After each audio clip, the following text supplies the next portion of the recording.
All right. Hi, everybody. My name is Daniel Garner Quintero. I am one of the licensed mental health counselors at Counseling and Psychological Services here at UCF. Today, I am joined by a fellow student here on campus who is agreed to play a client. We're going to be doing a mock session. The purpose of this recording is to try to show kind of what a telehealth appointment looks like. Most of our services are going to be based in telehealth through the foreseeable future. And we understand that that creates a barrier for some people. It can feel intimidating, it can feel uncomfortable, and we prefer the in-person. So we were hoping that this would be an opportunity to kind of dispel any anxiety around that. So I'm going to allow Preeta to introduce herself, and then we're going to dive right into our little mock session. Again, it's important to note that we are acting this out. This is not a real session. We are not using real information or facts based on anybody's life. I would also discourage anybody from using any of the interventions you see employed here in your own life without consulting with a mental health professional. Okay. Thanks, Daniel. I'm Preetha Anbu, and I'm a rising senior at UCF, and I'm a peer educator at CAPS here, and I thought this would be a cool opportunity to help out CAPS. Yeah, and we're very thankful for it. So thank you, Preeta. Thank you. All right, so we're gonna go ahead and dive right in. So Preeta, welcome back. It's been about 2 weeks since we were last together. I did take a look at some of the scores you filled out on your CCAPs. Thank you for doing that prior to session. And it looks like they've improved a little bit. So I'm excited to kind of see what's been going on. And I wanna check in on your homework. So do you wanna start with kind of what's been going on over the last 2 weeks, or do you wanna start with the homework and the square breathing that I'd suggested? So nothing much has changed in terms of what's been happening in my life in the past 2 weeks, besides like the same like school, worrying about COVID and Yeah. what's happening in terms of like my next year at college and graduating. Mm-hmm. But as for the homework, I felt that sometimes it would work, but there were times when my anxiety would just be like through the roof and like my thoughts were racing and I just couldn't control my thoughts. And my thoughts were like controlling me. So I felt like the square breathing wasn't really helping in those Yeah. situations. Yeah. Okay. So what I'm hearing then is, one, things haven't really changed, right? Which is very true. There's a lot of the same thing going on every day, right? Right now, with us all trying to kind of stay closer to home and kind of try to practice social distancing and stuff like that. So I think that that's understandable that there haven't been any kind of major transitions or changes. Um, and it sounds like maybe the square breathing was mildly, moderately successful. There were times where at lower levels or moderate levels of anxiety, we were able to maybe slow that down and dial that back a little bit. But in really peak times, that wasn't as helpful. Yeah. Got it. I think that's understandable, right? When our anxiety gets too high, it almost kind of takes on a life of its own and begins to override some of our normal and natural defenses as our body is scrambling to figure out why it feels so fearful, but it can't identify something dangerous in that moment. So I think that that's really normal. As I said during our first session, what I like to do is I like to not encourage too many new things at once, because I think it can almost be overwhelming in its own way. Okay. So even though it can feel a little frustrating or defeating to see that that skill didn't work for every situation, right? We're going to slowly build tools into your toolbox, right? And tools are all meant for a specific thing, right? If I gave you a hammer, right, but you needed a screwdriver, then yeah, it's not going to be as successful, right? So we've got a hammer. The hammer worked with the nails, but it sounds like we might need some other tools, which again, makes sense, right? Yeah. So why don't we work on, one, exploring some of those situations where it wasn't as helpful to maybe understand and gain a little insight into the anxiety you're feeling in that moment, right? And from there, I'll try to make some recommendations that might be helpful to, again, add more tools into your toolbox. Does that sound good? Yeah. Okay, great. So talk to me about those times where it sounds like it got a little scary and a little overwhelming. What was going on? So whenever like I felt like my anxiety was through the roof, it would just be when times when like I felt like there were so many external factors like all piling up at the same time. Like whether it be like emails streaming in about like the new changes to campus plans, like emails from my college about my GPA, Mm-hmm. texts from from friends about worrying about COVID and its changes, and all those factors just like all pile in at once, and it like starts to accumulate, and it just like builds up, so I can't even control it Yeah. anymore. It sounds like it's almost too much information at one time, kind of coming at you, and it's overwhelming. Yeah. Yeah. What's it like for you as you start to like kind of become flooded with all of that information? Can you describe that for me a little bit more? Yeah, so um, at the beginning, I'll try to kind of distract myself from like the initial thing that starts to come in, like the new information. But sometimes I just feel like I also get anxious to like know what they're saying so that I can plan for it.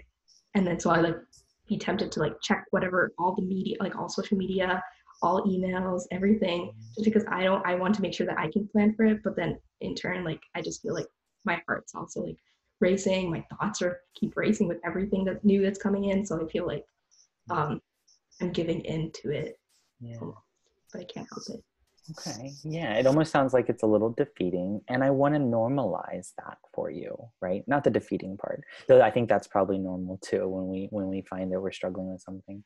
But I think the desire to kind of check and recheck, right? To find out all the information, right? There's so many unknowns and so much that's outside of our control right now that worry, right? And can give us a false sense of control. It can feel like we're doing something productive, and then it kind of, like I said before, it begins to take on a life of its own and almost begins to snowball, right? And that snowball is when we find ourselves suddenly very overwhelmed. And unfortunately, all of this is happening in parts of our brain that are super important, super vital, and everything they're feeling is very important, but they're not very good at things like planning and creativity and problem solving, right? So, what I want to suggest is something designed to allow you to kind of control the worry a little bit, right? We can't control the planning or the changes or the virus or the testing or the numbers or how our leaders choose to respond. We can't control those things, right? But what I'd like to do is see if we can't give you a little control over how and when you're worrying. How does that sound? Yeah, that sounds like I could really use that.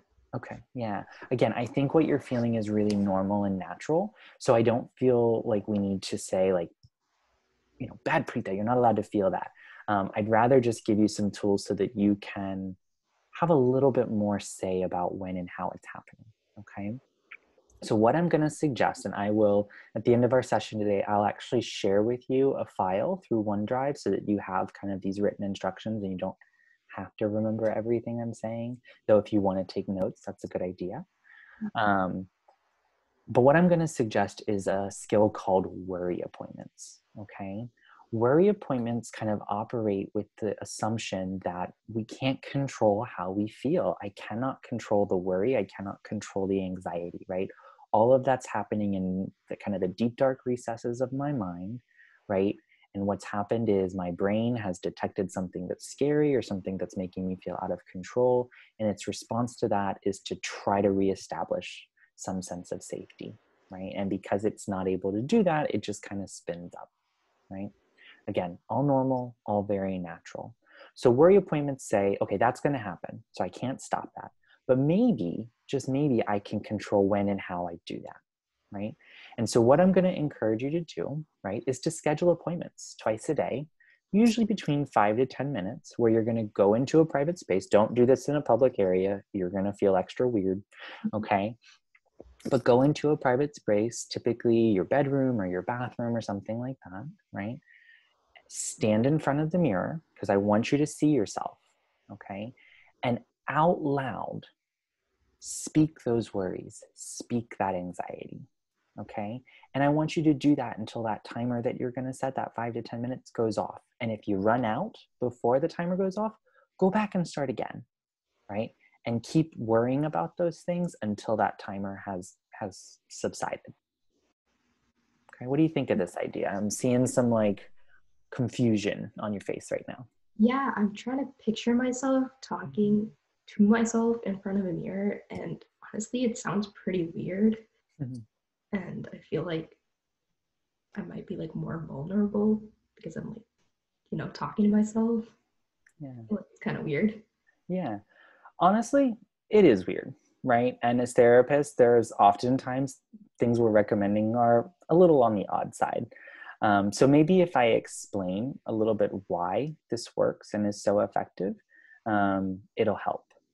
So first of all, like you said, it's kind of weird because it feels vulnerable, right? I'm saying all these things I don't normally say out loud. And it feels weird because I'm talking to myself. Well, a lot of us already talk to ourselves, right? We already have some kind of inner dialogue, or we'll make little comments. I know my poor husband has discovered that as a result of my working from home more, that I tend to talk out loud all day long. So a lot of us do this already, right? The difference is we're doing it in a structured way. And remember what I said before, anxiety is happening in some very kind of deep emotional spaces in our brain. I'm not going to go through all the brain science because I could spend all day talking about it, but it's happening in a very kind of deep emotional place in our brain. And when that area really gets spun up, it can actually decrease blood flow and energy into the other parts of our brain, the wiser parts, the parts that are better at problem solving, planning, creativity, all things that we need in moments like this, right? And by turning, taking that stuff that's already bouncing around in our head that feels really true, might not be, very real, but not necessarily true, right? Thoughts are real, not necessarily true. By putting them into words, right, we're actively engaging other parts of our brain, right? We're constructing sentences, we're speaking them out loud, we're then hearing them, which is again engaging another part of our brain. And all of this allows us to kind of test what we're saying, because I promise what's going to happen. One of the things that's going to occur is you're going to say something and you're going to hear yourself and you're going to go, okay, that one didn't make any sense, right? Because some of what you're feeling and thinking, right, isn't necessarily rooted in things that are making sense, right? Again, very real, very natural, not necessarily happening right this second. Does that make sense? Yeah, that does. Thank you for explaining it. Yeah, absolutely. So yes, I will totally acknowledge it's a very weird thing. I have learned to embrace the weird in my life. And I think that this is something that has been very helpful for a lot of my clients. I like to use the analogy of a brush fire, right? Anytime we have a brush fire, we don't just put water on the fire, right? The square breathing, that's water on the fire, right? When we have a brush fire, we like to get ahead of the fire and we like to burn off some of the fuel so that when the fire hits that area, there's nothing to burn. It's already been burned up and it helps tame the fire, right? This is kind of the same, right? Because now when you're going through your day and you start to worry about something, some of it's already been worried about. So it's not going to come to my mind anymore, right? There's less fuel. And when that does happen, you get to ask yourself, is this important enough that I need to take an extra worry appointment right now and deal with this? Or can it wait until my next worry appointment? And if it can wait, write it down, right? That's a way of validating what you're feeling and thinking, right? And it helps you to remember to burn that fuel off the next time you have a worry appointment too, Okay. right? Yeah. So what do you think of this idea? Can you see yourself using this? Yeah, I will definitely try to practice it and hopefully it just feels more natural with time. But I'll definitely try. Okay. Give it a couple of tries. Okay. Again, it's going to feel weird. That's okay. Again, private space. Don't let anybody see you do this. Okay. And let's see what happens. Okay. Again, this is completely different from the square breathing, right? Fire versus dealing with the fuel, right? Screwdriver, hammer, right? These are different tools. So it's not going to be effective for every little thing, but it's going to, again, continue to increase the tools that we're currently lacking to help us manage what we're feeling. Okay? Mm, okay. Oh, Yeah. good. So let's make that homework. Keep using the square breathing. We're going to make this the homework though. Okay? And why don't we find a chance to meet up again in say about 2 weeks to see how you're doing then? All right? That sounds good. Okay, great. Let's do that.